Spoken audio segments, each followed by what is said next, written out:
ქართულ ციხეში სამუდამო სასჯელს საქმის მიხედვით ერთ-ერთი ყველაზე საშიში დამნაშავე იხდის.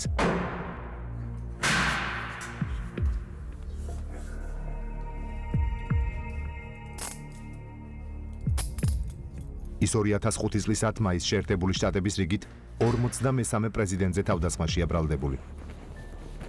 ჯორჯ ბუშზე თავდასხმა საქართველოში მისი ოფიციალური ვიზიტისას მოხდა. ამერიკის პრეზიდენტებზე თავდამსხმელთა სიაში, რომელიც რამდენიმე ხნის წინ ინგლისურენოვან ვიკიპედიაში გამოქვეყნდა, ვოვა არუთინიანის სახელი და გვარი ოფიციალურად ფიგურირებს. ბუშზე თავდასხმაში ბრალდებულ ვოვა არუთინიანს სამუდამო პატიმრობა მიუსაჯეს. არაერთი დოკუმენტური ფილმი არსებობს იმ პრეზიდენტებზე, რომლებიც სხვადასხვა დროს ტერაქტის მსხვერპლი აღმოჩნდნენ. მათი უმეტესობა დაიღუპა, გადარჩა მხოლოდ რამდენიმე მათ შორის რონალდ რეიგანი და ბოლოს ჯორჯ ბუში. მკვლევარები ამბობენ, რომ თავდამსხმელების უმეტესობას ერთი მიზანი ჰქონდათ. მათ სურდათ ისტორიაში ამ ფაქტით დარჩენილიყვნენ. ზაქარი ტეილორი 1850 წლის 4 ივლისს შეერთებული შტატების პრეზიდენტი ავად გახდა. ექიმებმა მას ქოლერას დიაგნოზი დაუსვეს. პირველი პირი დაავადებიდან 5 დღეში დაიღუპა. 80-იან წლებში მწერალმა კლარა რაისინგმა წამოჭრა ვერსია, რომ პრეზიდენტი შესაძლოა მოწამვლის შედეგად გარდაიცვალა. აბრაამ ლინკოლნი პრეზიდენტზე თავდასხმა 1865 წლის 14 აპრილს 22 საათსა და 15 წუთზე მოხდა. პრეზიდენტს ვაშინგტონში ფორდის თეატრში სპექტაკლის მსვლელობის დროს უკნიდან თავის არეში ესროლეს. თავდამსხმელი მსახიობი და კონფედერატი ჯონ ბუტი იყო. მკვლელმა ჯიბის პისტოლეტი ფილადელფია დერინჯერი გამოიყენა. შეერთებული შტატების მე-16 პრეზიდენტი თავდასხმიდან მეორე დღეს გარდაიცვალა. ჯეიმს გარფილდი პრეზიდენტი 1891 წლის 2 ივლისს მოკლეს. ამერიკის პირველ პირზე თავდასხმა მის პოსტზე არჩევიდან დაახლოებით 4 თვის შემდეგ მოხდა. შარლ გიტომ პრეზიდენტს რევოლვერიდან ორჯერ ესროლა. პირველი ტყვია პრეზიდენტს მხარში მოხდა, მეორე კი ზურგში. გარფილდი დაჭრიდან 11 კვირის შემდეგ ინფექციის გართულების გამო დაიღუპა. უილიამ მაკკინლი შეერთებული შტატების კიდევ ერთი პრეზიდენტი. ქვეყნის პირველ პირს 1901 წლის 6 სექტემბერს ქალაქ ბუფალოში საკონცერტო დარბაზში ესროლეს. თავდამსხმელი თვითაღიარებული ანარქისტი ლეონ ჩოლგოში იყო. 32 კალიბრიანი რევოლვერის ტყვია პრეზიდენტს მუცლის არეში მოხდა, რაც პირველი პირისთვის ფატალური აღმოჩნდა. მაკკინლი 8 დღის შემდეგ 14 სექტემბერს გარდაიცვალა. ვარენ ჰარდლინგი, ამერიკის პრეზიდენტი, 1923 წლის 2 აგვისტოს სასტუმროს ნომერში გარდაიცვალა. დიაგნოზი გულის შეტევისგან გამოწვეული აპოპლექსია იყო. თუმცა მოგვიანებით ექსპერტების აზრით პრეზიდენტის პირადმა ექიმმაც გაიზიარა. მაშინ გაჩნდა ეჭვი, რომ პრეზიდენტი მეუღლემ მოკლა. ჯონ კენედი, შეერთებული შტატების 35 პრეზიდენტი. თავდასხმა დალასში 1963 წლის 22 ნოემბერს მოხდა. პრეზიდენტი მეუღლესთან ერთად ღია კაბრიოლეტით მგზავრობდა. გასროლა ლი ჰარვი ოსვალდმა სასკოლო სახელმძღვანელოების საწყობის მე-6 სართულიდან განახორციელა.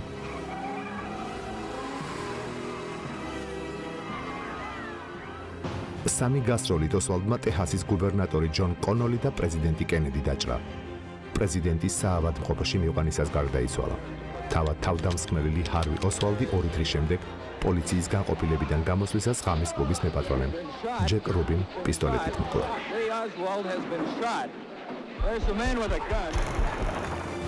რონალდ რეიგანი 1991 წლის 30 მარტს 14 საათსა და 30 წუთზე სასტუმრო ჰილტონიდან გამოდის. თავდამსხმელმა პრეზიდენტს და მის თანხლებ პირებს ახლო მანძილიდან 6-ჯერ ესროლა, თუმცა პირველი პირი და თანხლები პირები მხოლოდ სუბუქად დაიჭრნენ. ეს ფაქტი პრეზიდენტის ინაუგურაციიდან 2 თვეში მოხდა. თავდამსხმელი ვინმე ჯონ ჰინკლი აღმოჩნდა, რომელიც იქვე დააკავეს. მისი ჩვენებიდან გაიყვა, რომ ის თავდასხმას რეიგანის წინამორბედ პრეზიდენტზე, ჯიმი კარტერსაც აპირებდა.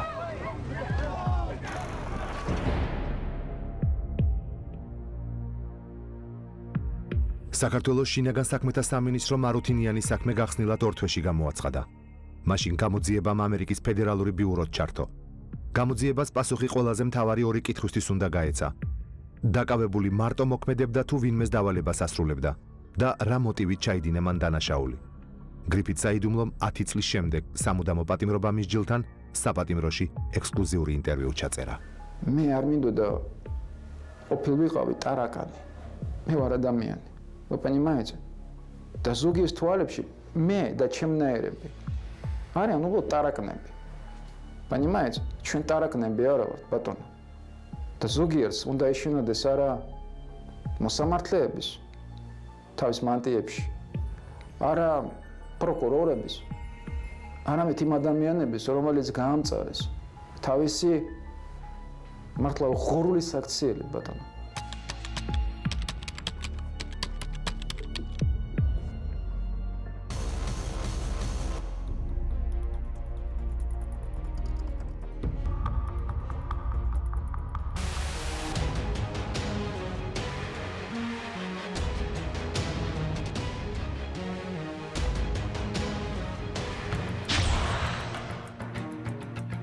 საქართველო 2005 წლის 9 მაისი. თბილისის საერთაშორისო აეროპორტში ამერიკის შეერთებული შტატების რიგით 43-მე პრეზიდენტის თვითმფრინავი ეშვება. მაღალი რანგის სტუმარ საქართველოს პრეზიდენტი პირველ ლედისთან და მთავრობის წევრებთან ერთად ხდება. ჯორჯ და ლორა ბუშები მოსკოვიდან ჩამოვიდნენ. მაშინ ამერიკის პრეზიდენტმა მსოფლიო ტურნე დაიწყო და ამას თვალს საერთაშორისო მედიაც ადევნებდა. ჯორჯ ბუშის ვიზიტი თვეების განმავლობაში მზადდებოდა. შეერთებული შტატების უსაფრთხოების სამსახურმა ყველა დეტალის დაზუსტება მოითხოვა. წინასწარ შესწავლილი იქნა ყველა მარშრუტი, სადაც პრეზიდენტები უნდა გადაადგილებულიყვნენ. ობიექტები, სადაც პირველი პირები გაჩერდებოდნენ, სათანადოდ დაცული უნდა ყოფილიყო. ყველა ღონისძიებაზე მისული ყველა სტუმარი საგანგებოდ უნდა შემოწმებულიყო. ამერიკის პრეზიდენტის ჩამოსვლამდე რამდენიმე დღით ადრე შეერთებული შტატების უსაფრთხოების სამსახურის ასეულობით თანამშრომელი ჩამოვიდა. მოითხოვეს ყველა ობიექტის დეტალური აღწერა და მათ შორის ის თუ რა განლაგება ექნებოდა მედიას, რომელსაც ღონისძიება უნდა გაეშუქებინა. ქართველ კოლეგებთან დეტალების შეთანხმდა და ამერიკულმა მხარემ დაცვის უპრეცედენტო ზომები გამოაცხადა. პრეზიდენტის ვიზიტს 9-10 მაისს ამერიკის უსაფრთხოების სამსახურის დაცვის 6000 თანამშრომელი იცავდა, რომელიც თბილისში წინა დღეს ჩამოვიდა. ღონისძიებისთვის ორი მთავარი ადგილი შეირჩა. აბანო თუბანი, სადაც ჯორჯ ბუშს ქართული ტრადიციები უნდა ენახა და თავისუფლების მოედანი, სადაც ამერიკის პირველ პირს პოლიტიკური გზავნილები უნდა გაეხმოვანებინა. გამარჯობა. ეს ჩვენ ერთად წევთ საქართველოს ისტორიას.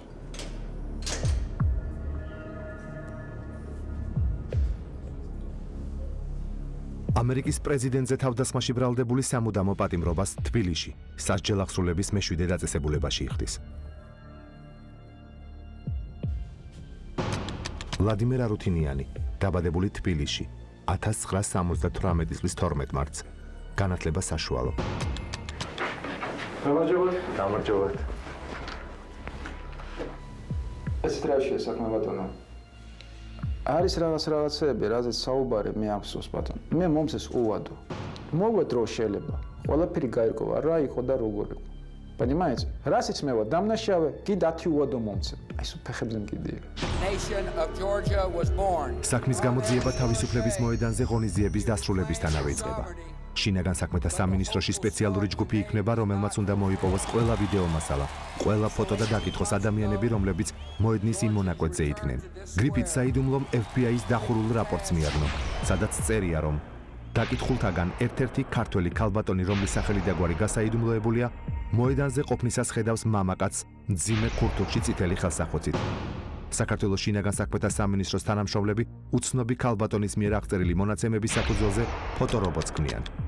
გამოძიებას ფოტორობოტი არ გამოუქვეყნებია, მაგრამ ის ძებნილი სხვა ფოტოებთან იდენტიფიცირებაში დაეხმარა. საგამოძიებო ჯგუფმა უმოკლეს დროში 800,000-ზე მეტი ფოტომასალა გადაამოწმა. ამერიკულმა მხარემ იმ წითელი ხელსახვეწიდან დნმ მიაიღო, რომელშიც გახვეული იყო ასაფეთქებელი ხელყუმბარა. გამოძიებამ გადამოწმებული ფოტოების უმეტესობაში უცხოელი სტუმარი დააფიქსირა, რომელიც ტრიბუნიდან ფოტოებს იმ მიმართულებით იღებდა, საიდანაც ხელყუმბარის გასროლა მოხდა. გრიფით საიდუმლოს ამოცნობი პიროვნების მოძიება თავიდან გაუჭირდა. გამოძიება მას პოლონელ ფოტოგრაფად მოიხსენიებდა, რაც მისი ვინაობის დადგენას ართულებდა. გადაცემამ უცნობი უცხოელის პირველადი მონაცემები FBI-ის ინტერნეტ გვერდზე აღმოაჩინა. ამ მონაცემებით გრიფით საიდუმლო ედ მაკლაკს ამერიკის ბოისის უნივერსიტეტის პროფესორ-მასწავლებელთა ბაზაში პოულობს. საბოლოოდ გაირკვა, რომ პოლონელ ფოტოგრაფად წოდებული ედ მაკლაკი ბოისის უნივერსიტეტის პროფესორი იყო და ის უბრალოდ ფოტოგრაფიით იყო გატაცებული. ამერიკის შეერთებული შტატები, აიდაჰოს შტატი, ბოისის სახელმწიფო უნივერსიტეტი, პროფესორი ედ მაკლაკი. ამერიკელი პროფესორი იხსენებს, რომ იმ დღეს მოედანზე არაერთი ფოტო გადაიღო, მაგრამ საეჭვო არაფერი შეუნიშნავს.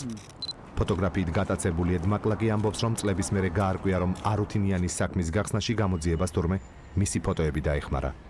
FBI-ის გამომძიებელი მაკლაკს ამერიკაში 2005 წლის ივნისში საკუთარ სახლში უკავშირდება. მახსოვს 2005 წლის 10 თუ 12 ივნისი იყო. სახლში ვიყავი და ტელეფონზე საგამოძიებო სამსახურის თანამშრომელი მიკავშირდება. გამომძიებელი მეუბნება, რომ მე მქონდა გადაღებული ბუშის საქართველოში ვიზიტის ფოტოები. რა თქმა უნდა, დავეთანხმე. თავიდან არ დავინტერესებულ ვარ, თუ რისთვის სჭირდებოდა ეს ფოტოები. თუმცა შემდეგ გავარკვიე, რომ ზუსტად ჩემს მიერ გადაღებულ ფოტოებში ჩანდა პიროვნება, რომელმაც გამოძიების მიხედვით ბუშზე თავდასხმა სცადა. უნდა ვთქვა, რომ ჩემი ფოტოები საკმაოდ მაღალი რეზოლუციით იყო გადაღებული, რაც საშუალებას იძლეოდა კადრის მაქსიმალურად მიახლოების. მე მაშინ ნამდვილად ვერ წარმოვიდგენდი, რომ ჩემი ფოტოები ამ საქმის მთავარი ნაწილი გახდებოდა. არა და მანამდე კადრებში რამე საეჭვო არ შემენიშნავს. საქართველოს პრეზიდენტი მიხეილ სააკაშვილი და შეერთებული შტატების პრეზიდენტი ჯორჯ ბუში 10 მაისს თავისუფლების მოედანზე უსაფრთხოების განსაკუთრებული ზომები იყო მიღებული. პირველადი გათვლებით მოედანზე დაახლოებით 5000-მდე ადამიანს ელოდებოდნენ და ეს რაოდენობა ამერიკის უსაფრთხოების დაცვის 5000 წარმომადგენელს უნდა გაეკონტროლებინა, ანუ თითო სტუმარზე თითო ფარული აგენტი მოდიოდა. მდგომარეობა მოულოდნელად იცვლება. მოედანზე 50000-მდე ადამიანი შეიკრიბა და საბოლოოდ უსაფრთხოების ერთ თანამშრომელს 10 კაცის კონტროლი დაევალა. მანამდე ამერიკის უსაფრთხოების დაცვის თანამშრომლებმა თავისუფლების მოედანზე მისასვლელი გზები დილიდან ჩაკეტეს. სტუმრების შემოწმება სპეციალური გასასვლელებით ხდებოდა. სტუმართა რაოდენობა მოლოდინს გადააჭარბა და ამიტომ უსაფრთხოებამ რამდენიმე საათის შემდეგ ხალხის მასიური შესვლა დაუშვა. ვოვა არუთინიანი მოედანზე პუშკინის ქუჩის გავლით მოხდა.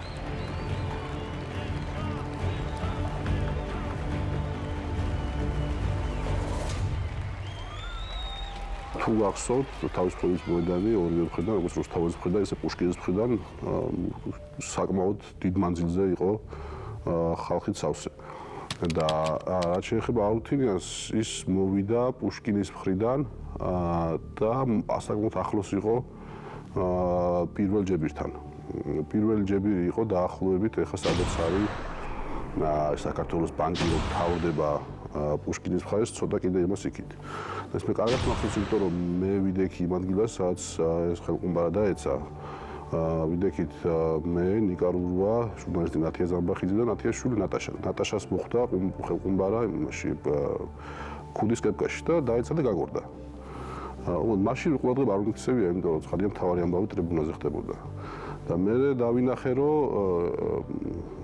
ოდნავ ჩოჩქოლის შევნიშნა და მე გავიგე რაც მოხდა და ეს სამთავრობო დაცვის თანამშრომელი, რომელმაც მართლა გმირობა გამოვიჩინა, ამ ხელყუმბარაზე დააწვა და მე რაც არაფეთქდა, ესე გულშჩახუტებული წაიღო და ჩავიდა კოლმეურნეობის მოედანზე მიწისქვეშ გადასასვლელში. ჩემს წინ დავარდა ხელყუმბარა და ხელყუმბარის დეტალი, რომელიც ორივე დეტალი ავიღე ხელში და რაც შეიძლებოდა სწრაფად დავმალე მოსაცმელის შიგნით.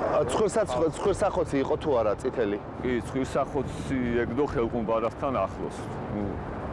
დეტალი ცალკე ეგდო. თქვენ ხელყუმბარა უკვე დაგდებული იპოვეთ და არ გინახავთ სროლის მომენტი? არა, სროლის მომენტი არა. მე როდესაც ავიღე ეს ხელყუმბარა და უკვე წამოვედი, სცენა იყო ლესელიძის ამოსასვლელიდან მარცხენა მხარეს და ერთი პიროვნება თითით მაჩვენებდა რაღაც ადგილს, სადაც ხალხის მასა იყო იმ მხარეს, მაგრამ უკვე აღარ ქონდა ეხა აზრი კი დავიმახსოვრო რომ ის პიროვნება ვინც იყო სახეზე და ეს ხელყუმ გავაგზელე ისევ ეს ხდებოდა აი წამებში რა, აი როგორ გითხრათ, და ძალიან სწრაფად ეს მანძილი გამოვიარე თავისუფლების მოედნიდან კოლმეურის მოედნამდე, აი მიწისქვეშ გადასასვლელამდე და ჩავედი, აი ეს დაცული იყო მიწისქვეშა გადასასვლელი, დაცვის თანამშრომლები იდგნენ და მივედი, უთხარი რომ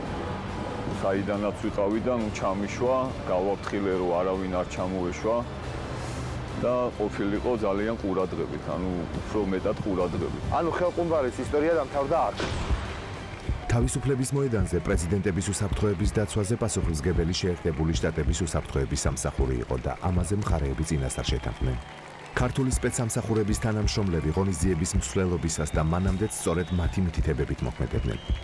ბინდა უშვა ხელყუმბარიანის სტუმრის მოედანზე მოხვედრის შეცდომა გამოძიებას მაშინ არ გაურკვევია. საქმის მასალებში არც იმაზეა პასუხი გაცემული, ვინ აიღებდა პასუხისმგებლობას დაღუპულებზე და დაშავებულებზე ტერაქტის განხორციელების შემთხვევაში.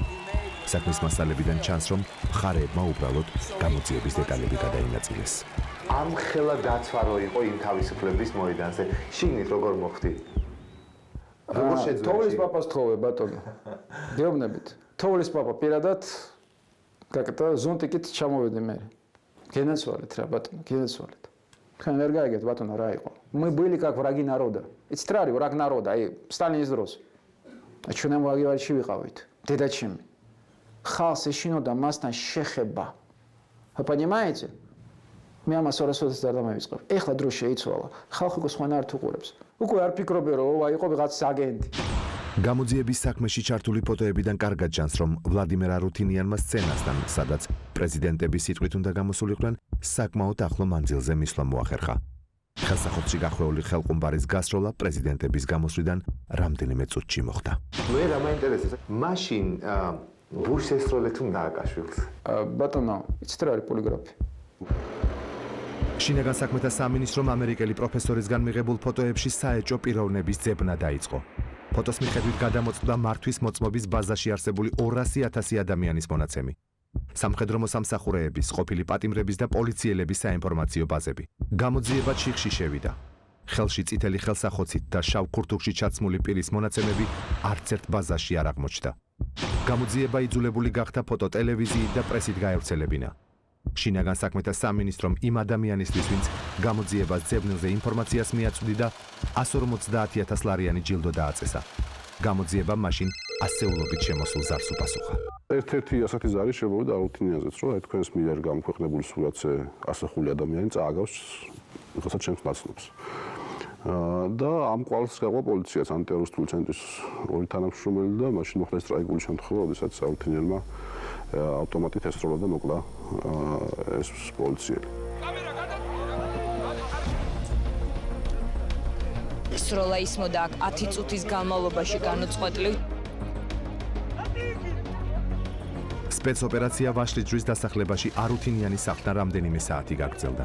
ძებნილის აყვანის დროს ორმხრივი სროლისას შინაგან საქმეთა სამინისტროს კონტრტერორისტული ცენტრის განყოფილების უფროსი ზურაბ ქლივითზე დაიღუპა.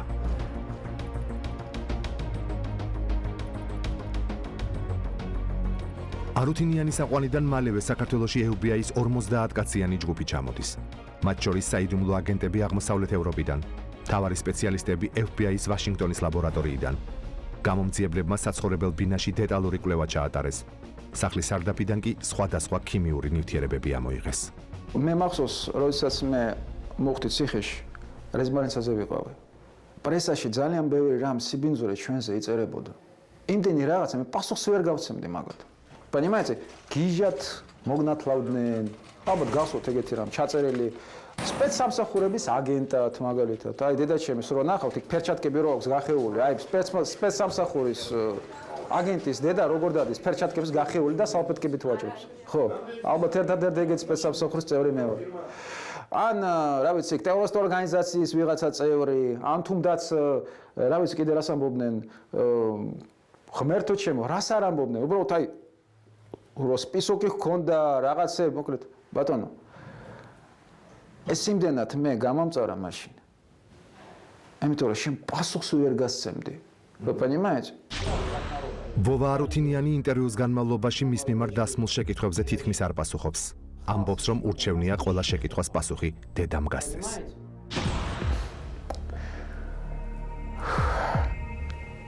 რა ვიცი, დედაჩემს დაელაპარაკე, თუ რამე სიტყვის. ისიც ბევრი რამ გადაიტანა იმის მე რაც მე ციხეში მოვხდი. გაცილეთ ბევრი რამ. თქვენ ვერ გაიგეთ ბატონო რა იყო? ანჟელა არუთინიანი მხოლოდ იმ საკითხებზე საუბრობს, რაც იცის.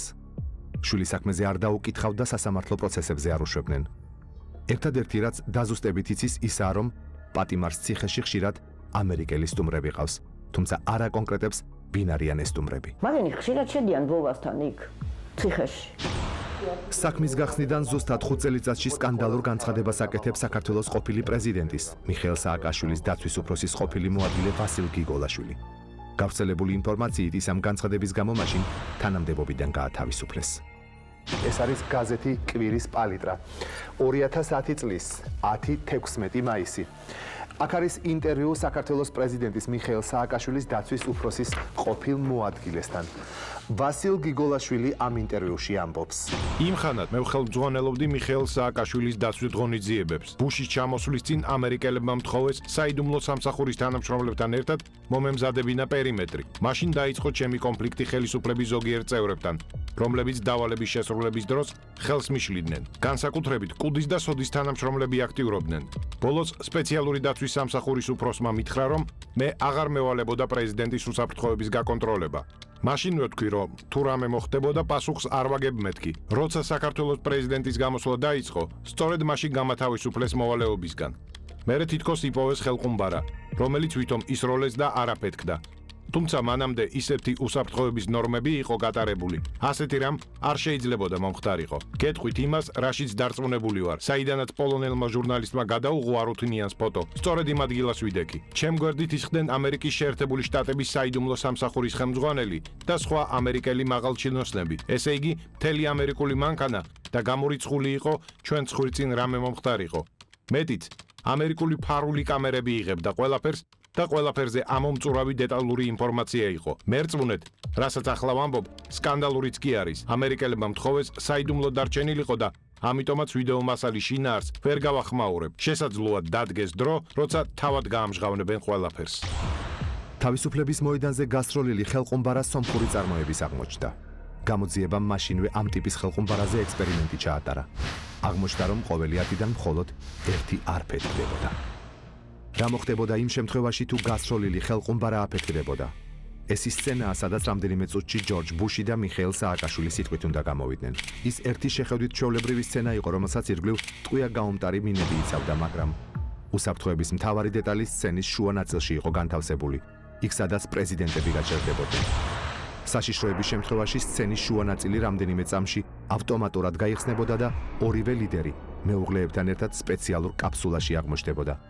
უსაფრთხოების კაფსულა, რომელსაც ერთი გასასვლელი ჰქონდა, სცენის ქვეშ იყო დამონტაჟებული. უსაფრთხოების სამსახურს ხალხის მასაში კორიდორის გაკეთება და ლიდერების მოედნიდან დაუყოვნებლივ გაყვანა მოუწევდა. ამერიკელი პროფესორი 10 წლის შემდეგაც ბოისის უნივერსიტეტში ლექციებს კითხულობს. ედ მაკლაკს ბუშზე ტერაქტში ბრალდებულთან ორი შეკითხვა აქვს. მე ვიცი, რომ ეს გადაცემა მჟავდებულთან ინტერვიუს ჩაწერას აპირებს. მას შემდეგ 10 წელი გავიდა. მე ბრალდებულთან ორი კითხვა მაქვს. მე წავიკითხე მის მიერ ერთ-ერთ ინტერვიუში, რომ ის ქართულ ხალხს არ ერჩის. თუმცა იმ შემთხვევაში, თუ ეს ხელყუმბარა აფეთქდებოდა, მაშინ ხომ ძალიან ბევრი ქართველი დაიღუპებოდა.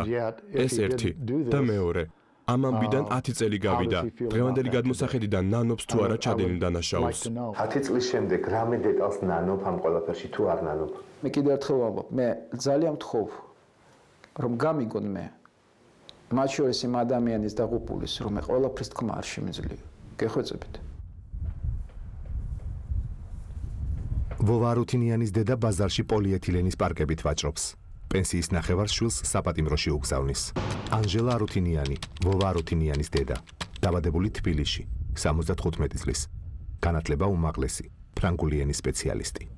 Aidez-moi, je vous prie, ne tuez pas mon fils, il est mon unique enfant.